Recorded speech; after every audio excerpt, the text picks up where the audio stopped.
The sound of the doorbell echoed through the house, and I hurried to answer it, eager to see my son Caleb and his wife Alyssa. As I opened the door, a broad smile spread across my face, but it quickly faded when I saw the cold, hard expression on Alyssa's face. "Martha, do you really think you can just waltz into our lives like this? You're delusional if you think you're welcome here," she spat, her voice dripping with venom. I recoiled, taken aback by the sheer hostility in her words. Disbelief and anger swelled within me. How could my own son's wife speak so disrespectfully? This wasn't the sweet, caring Alyssa I had known when they first got married. Caleb stepped forward, his brow furrowed in confusion. "Alyssa, what's going on? Why are you talking to my mother like that?" Alyssa shot him a withering glare. "Don't you see, Caleb? She's trying to worm her way back into our lives, just like she always does. We don't need her meddling." I opened my mouth to protest, but Caleb held up a hand, silencing me. "Mom, I'm sorry, but maybe it's best if you go home for now. We'll talk about this later." His voice was strained, caught between his allegiance to his wife and his love for his mother. Tears pricked my eyes as I nodded wordlessly and stepped back, closing the door on their retreating figures. As I leaned against the solid oak, my heart heavy, I couldn't help but wonder what had happened to the gentle, loving daughter-in-law I had once known. The next few weeks were a whirlwind of tension and hostility. Whenever I tried to offer a helping hand around the house, Alyssa would rebuff me with cruel remarks or outright insults. It was as if she were determined to make me feel unwelcome in my own son's home. One evening, Alyssa hosted a family dinner, and I naively thought it might be an opportunity to mend fences. But as soon as the meal began, she launched into a tirade, accusing me of spoiling the food and making a mess in the kitchen. "Honestly, Martha, can't you do anything right?" she sneered, her eyes flashing with malice. "Maybe it's time you stopped trying to be so involved in our lives." I sat there, stunned into silence, as Caleb shifted uncomfortably in his seat, unable or unwilling to confront his wife's behavior. The rest of the evening passed in a blur of awkward silences and forced small talk, and by the time Frank and I left, I felt utterly defeated.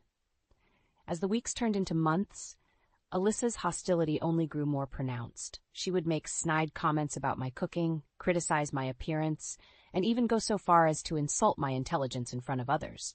All the while, Caleb remained oblivious, either too wrapped up in his work or too afraid of confronting his wife to notice the rift that was tearing our family apart. As the weeks passed, Alyssa's hostility towards me only intensified. What had once been a warm, welcoming home felt more like a battleground, with every domestic chore becoming a source of conflict.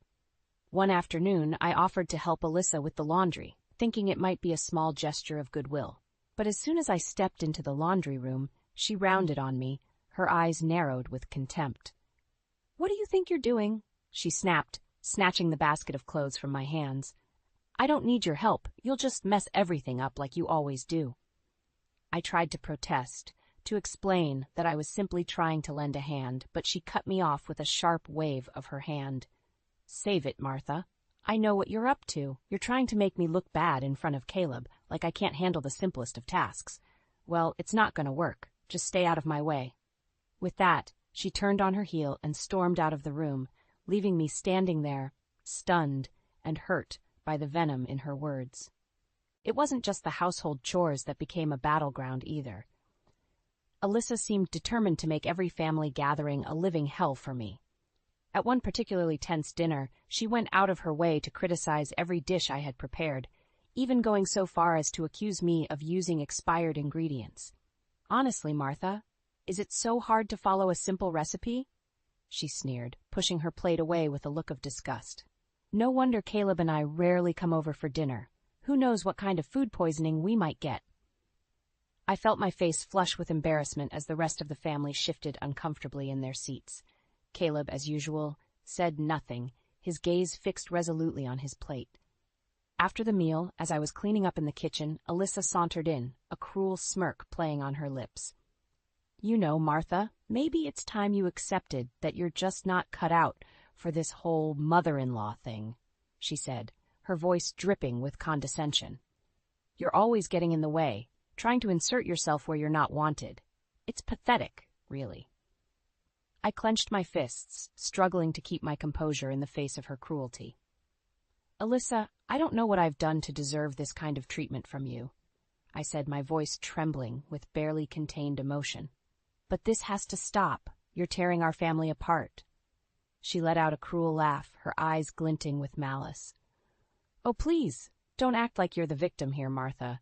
You're the one who's always meddling, always trying to undermine me. Well, I've got news for you. It's not going to work. I'm in charge here, and you'd better start respecting that." With that, she turned and stalked out of the kitchen, leaving me feeling more alone and helpless than ever before. As the months dragged on, it became increasingly clear that Alyssa's behavior was part of a calculated scheme to isolate me from my own family. Her manipulative tactics were subtle at first, but soon they became painfully obvious. It started with her suggestions that Frank and I should move in with them to help out around the house. At first, it seemed like a kind gesture, a way for us to spend more time with our son and grandchildren. But as the weeks passed, Alyssa's true intentions became clear. "You know, Martha, it's really not fair for you and Frank to be living on your own at your age," she would say, feigning concern. "You should be closer to us so we can take care of you properly." I would politely decline, assuring her that Frank and I were perfectly capable of caring for ourselves. But Alyssa was relentless, bringing it up at every opportunity until finally I agreed just to keep the peace. Little did I know, it was all part of her plan. A few months later, Caleb came to us with a proposal. "Mom, Dad, Alyssa and I have been talking, and we think it might be a good idea for us to move into a bigger house," he said, a hopeful smile on his face. "That way you two could come and live with us, and we could all be together as one big happy family." I should have seen the warning signs then, but I was so desperate to maintain some semblance of family unity that I agreed without hesitation.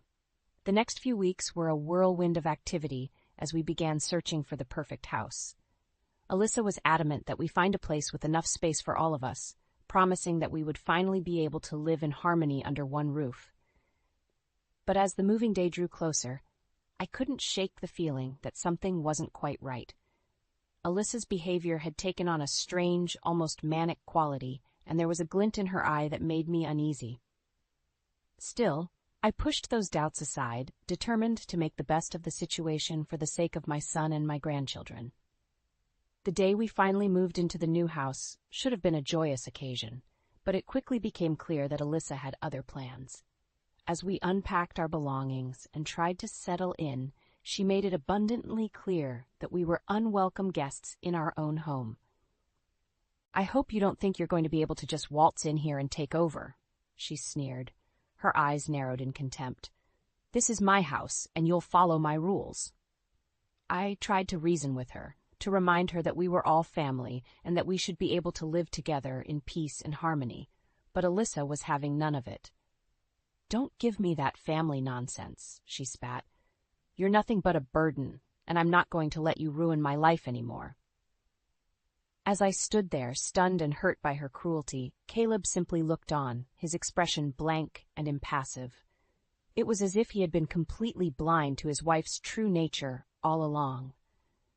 That night, as Frank and I unpacked the last of our belongings in the small guest room Alyssa had grudgingly allocated to us, I couldn't help but feel a sense of dread settle over me. This was supposed to be a fresh start for our family, but instead it felt like the beginning of the end. The housewarming party was supposed to be a celebration of our new life together as a family. But for Alyssa, it was merely an opportunity to drive the final nail into the coffin of our once happy relationship. As guests began to arrive, bearing gifts and well wishes, Alyssa made it a point to greet each and every one of them with a warm smile and a friendly embrace. But when it came to Frank and me, she treated us like unwanted strangers, barely acknowledging our presence. "Alyssa, shouldn't we go and greet Martha and Frank?" Caleb asked at one point, a hint of confusion in his voice. Alyssa fixed him with a withering glare. "Why bother?" she snapped. "They're not the ones hosting this party. They're just guests." The way she spat out that last word as if it left a bitter taste in her mouth sent a chill down my spine. It was clear that in her eyes Frank and I were nothing more than intruders in our own family. As the party wore on, Alyssa's behavior only grew more outrageous. She would intentionally exclude us from conversations or make snide remarks about our living situation whenever we tried to join in. "Oh, Martha, you're still here?" she would say, feigning surprise. "I thought you and Frank would have gone back to your room by now. Wouldn't want to overstay your welcome, would we?" Each time, I would feel my cheeks burn with humiliation, while Caleb simply stood by, doing nothing to defend us. But the final straw came when it was time to cut the cake. Alyssa had gone all out, ordering an elaborate, multi-tiered confection that must have cost a small fortune. As she gathered everyone around for the ceremonial slicing, she made a point of positioning Frank and me at the very back of the crowd, almost as if she were ashamed to be associated with us. "All right, everyone, gather round," she called out, her voice sickly sweet. "It's time to celebrate our new home and our new life together." She fixed me with a pointed stare as she said those last few words, her lips curled into a cruel smirk.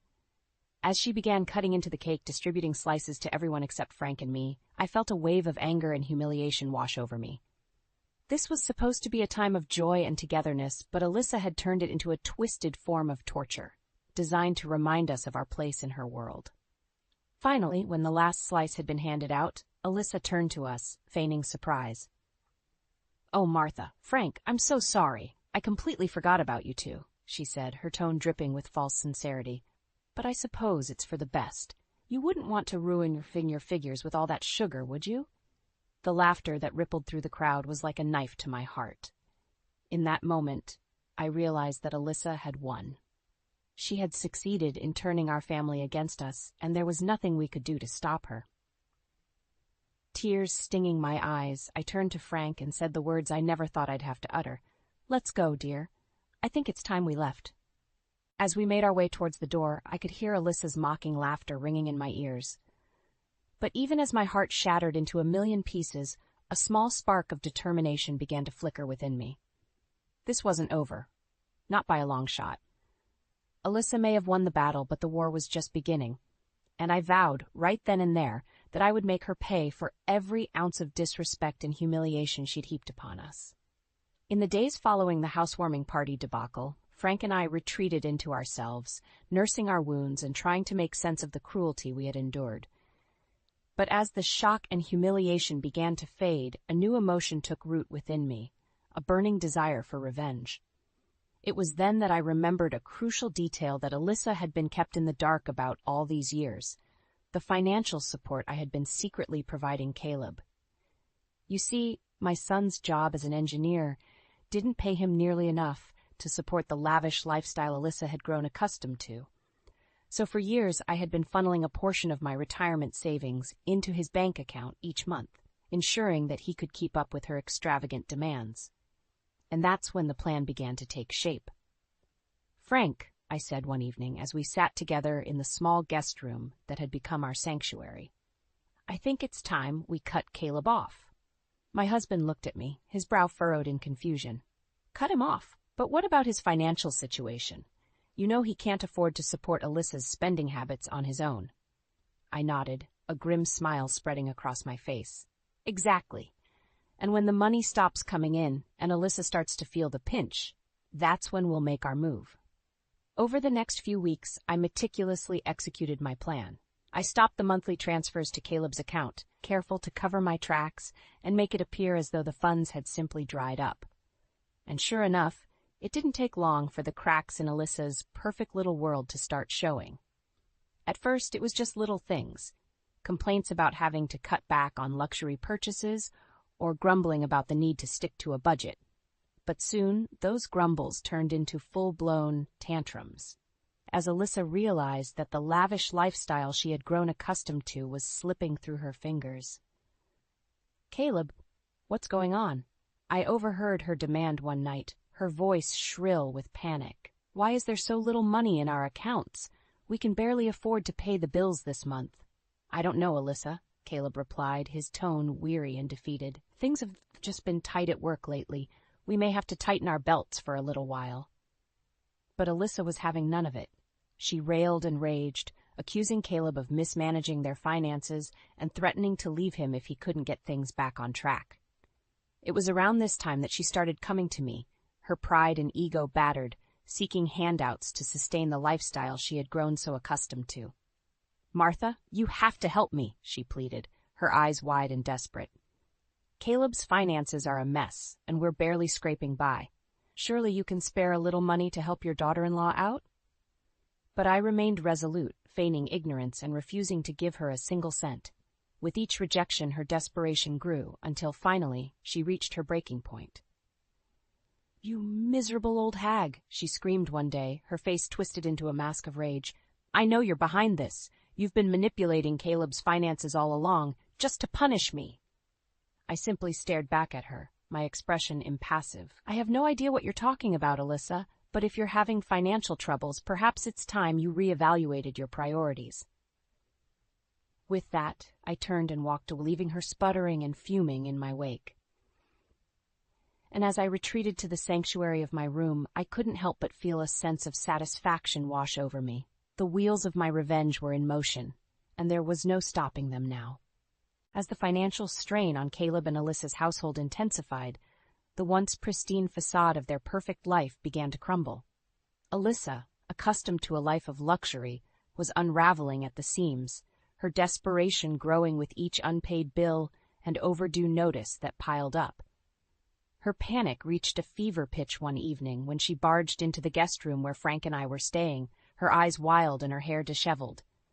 "You have to help me, Martha," she pleaded, her voice trembling with desperation. "I don't know what's going on, but we're running out of money, and I can't make ends meet." I regarded her coolly, unmoved by her histrionics. "I'm sorry, Alyssa, but I don't understand what you expect me to do. Caleb is a grown man, and it's his responsibility to provide for his family." She let out a frustrated growl, her fingers curling into fists at her sides. "Don't play dumb with me, you old hag. I know you've been cutting off Caleb's income behind my back. This is all you're doing." I feigned innocence, shaking my head slowly. "I assure you, Alyssa, I have no idea what you're talking about. If you and Caleb are having financial troubles, perhaps it's time to reevaluate your spending habits." Her eyes narrowed dangerously, and for a moment I thought she might lash out at me physically, but instead she took a deep breath, seeming to regain some semblance of composure. "Fine," she spat, her voice laced with venom. "If that's how you want to play it, I'll just have to find another way to get the money we need." With that, she turned on her heel and stormed out of the room, leaving Frank and me in stunned silence. Over the next few weeks, I watched with a mixture of satisfaction and pity as Alyssa's world crumbled around her. She tried every trick in the book to keep up appearances, maxing out credit cards, taking out loans, even pawning her jewelry and designer handbags. But no matter what she did, the financial noose just seemed to tighten around her neck. Caleb, bless his heart, tried to reason with her, suggesting that they downsize or cut back on unnecessary expenses. But Alyssa was having none of it, stubbornly clinging to the lavish lifestyle she had grown accustomed to. "We can't let them win, Caleb," she would screech, her eyes wild with desperation. "They're trying to break us, but we have to stay strong." "Who's trying to break us, Alyssa?" Caleb would reply, his voice weary and confused. I don't understand what's going on. But Alyssa was too far gone, consumed by her own paranoia and greed. She lashed out at everyone around her, accusing them of conspiring against her, of trying to take away everything she had worked so hard for. Finally, one evening, Caleb reached his breaking point. "Alyssa, we need to talk," he said, his voice trembling with a mixture of anger and sadness. This can't go on anymore." She turned to him, her eyes narrowed with suspicion. "What are you talking about?" "I'm talking about your spending," he replied, his voice growing stronger with each word. "Your obsession with money and material things. It's tearing our family apart, and I can't live like this anymore." Alyssa's face contorted with rage, and she let out a bitter laugh. "Oh, I see what's going on here. Your precious mommy has finally gotten to you, hasn't she? She's been poisoning your mind against me all along." But Caleb shook his head, his expression resolute. "No, Alyssa, this isn't about my mother. This is about you and the way you've been treating everyone around you. It's toxic, and it has to stop." I watched from the shadows as the argument escalated, my heart pounding with a mixture of vindication and sorrow. This was the moment I had been waiting for. the moment when Alyssa's house of cards finally came crashing down around her. And as Caleb uttered those fateful words, "I want a divorce," I couldn't help but feel a sense of twisted satisfaction. The revenge I had so carefully plotted was finally coming to fruition, and Alyssa was getting exactly what she deserved. The divorce proceedings between Caleb and Alyssa were nothing short of a spectacle, a bitter and ugly battle that laid bare the true depths of her manipulative nature. At first, Alyssa tried to play the victim, painting herself as the innocent party who had been wronged by her husband and his meddling mother. She wept crocodile tears and spun tales of emotional abuse, trying to sway the mediator to her side. "He's been brainwashed by that woman," she sobbed, gesturing dramatically towards me. "She's been poisoning his mind against me from the start, filling his head with lies and turning him against his own wife." Caleb, to his credit, remained calm and steadfast, refusing to be baited by her theatrics. "This has nothing to do with my mother, Alyssa," he said, his voice firm and unwavering. "This is about your behavior, your constant spending, your disrespect for our family, your refusal to take any responsibility for your actions." Alyssa's eyes narrowed, and she let out a derisive snort. "Oh, please, don't act like you're some kind of saint, Caleb. We both know you've been struggling to keep up with my spending habits for years. That's why you've been taking handouts from your mommy dearest, isn't it?" A hush fell over the room, and I could see Caleb's jaw tighten as he processed her words. Slowly, almost imperceptibly, he turned to look at me, a mixture of confusion and hurt swirling in his eyes. "Mom? Is that true?" For a moment I considered playing dumb, feigning ignorance as I had done so many times before, but something in Caleb's gaze stopped me, a silent plea for honesty, for the truth that had been kept from him for so long. So, with a heavy heart, I nodded. "Yes, Caleb, it's true. For years, I've been supplementing your income to help Alyssa maintain her lavish lifestyle, but I stopped a few months ago, and that's when everything started to unravel." Alyssa let out a triumphant cackle, her eyes dancing with vindication. "See? I told you she was behind this whole thing. She's been manipulating us from the start, trying to turn you against me." But Caleb shook his head, his expression one of weary resignation. "No, Alyssa, you're wrong. My mother may have made some questionable decisions, but she wasn't the one who brought us to this point. That was all you." Alyssa's mouth dropped open, her perfectly manicured hands clenching into fists at her sides. "How dare you talk to me like that? After everything I've done for you, for our family." "Everything you've done?" Caleb echoed, his voice laced with disbelief. "Alyssa, all you've done is spend money we didn't have, disrespect my family, and make our lives a living hell with your constant demands and tantrums." He took a deep breath, his shoulders squaring as he steeled himself for what he was about to say. "That's why I'm done. I'm done with the lies, the manipulation, the constant drama. I want a divorce, and I want you out of our lives for good." The room fell silent, the weight of Caleb's words hanging heavy in the air. Alyssa's face contorted with rage, her carefully constructed facade crumbling before our very eyes. "You'll regret this, Caleb," she hissed, her voice trembling with barely contained fury. "You and that miserable old hag will both be sorry you ever crossed me." But as she stormed out of the room, her threats ringing hollow in our ears, I couldn't help but feel a sense of relief wash over me. The battle had been won, and Alyssa's reign of terror was finally at an end. In the weeks and months that followed, the divorce proceedings dragged on, with Alyssa fighting tooth and nail for every last penny she could squeeze out of Caleb.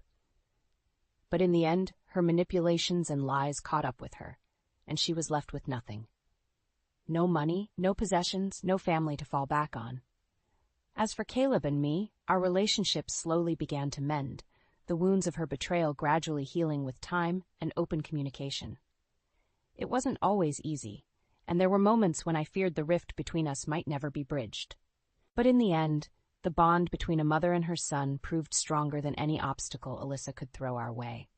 And as we rebuilt our lives, free from her toxic influence, I couldn't help but feel a sense of gratitude, not just for the justice that had been served, but for the chance to start anew, to build something better and more lasting than anything Alyssa had ever tried to destroy. In the aftermath of Caleb's divorce from Alyssa, a strange sense of calm settled over our lives. It was as if a dark cloud had finally lifted, allowing the warmth of a new beginning to shine through. For Caleb, the transition was not an easy one. He had spent years under Alyssa's toxic influence, and the scars of her manipulation ran deep. But with time and support from Frank and me, he slowly began to rediscover the person he had been before her, kind, hardworking, and devoted to his family. I'll never forget the day he came to me, his eyes filled with a mix of shame and resolve, and uttered the words I had been longing to hear. "Mom, I'm so sorry," he said, his voice thick with emotion. "I should have seen what Alyssa was doing sooner. I should have stood up for you and Dad, instead of letting her treat you both so terribly." I reached out and took his hand, giving it a gentle squeeze. "Caleb, you have nothing to apologize for. We're just grateful that you were able to break free from her hold before it was too late." He nodded, a small smile tugging at the corners of his mouth. "That's all thanks to you, Mom. If you hadn't been so determined, so unwavering in your love for us, who knows where we'd be right now?" In that moment, I felt a swell of pride and gratitude that went beyond words. To know that my actions, as difficult and painful as they had been, had ultimately saved my son from a life of misery and turmoil, it was the greatest reward I could have ever hoped for. As the weeks turned into months, Caleb threw himself into his work, finding solace in the familiar routines and challenges of his engineering career. Gone were the days of lavish spending and empty materialism. Instead, he embraced a simpler, more grounded existence, one that allowed him to rediscover the joy in the little things. And through it all, Frank and I were there, offering our unwavering support and guidance as he navigated this new chapter of his life. We shared meals together, went on family outings, and simply enjoyed the simple pleasure of being reunited as a family once more. Of course, there were moments when the ghosts of Alyssa's cruelty would rear their ugly heads. Sometimes Caleb would grow distant or withdrawn, lost in the memories of the pain she had inflicted upon us all. And on those days, Frank and I would simply hold space for him, offering a listening ear and a shoulder to lean on whenever he needed it. As for me, I found myself grappling with a strange mix of emotions. Relief, of course, at having finally put an end to Alyssa's reign of terror, but also a lingering sense of guilt over the lengths I had gone to in order to achieve that victory. Had I gone too far?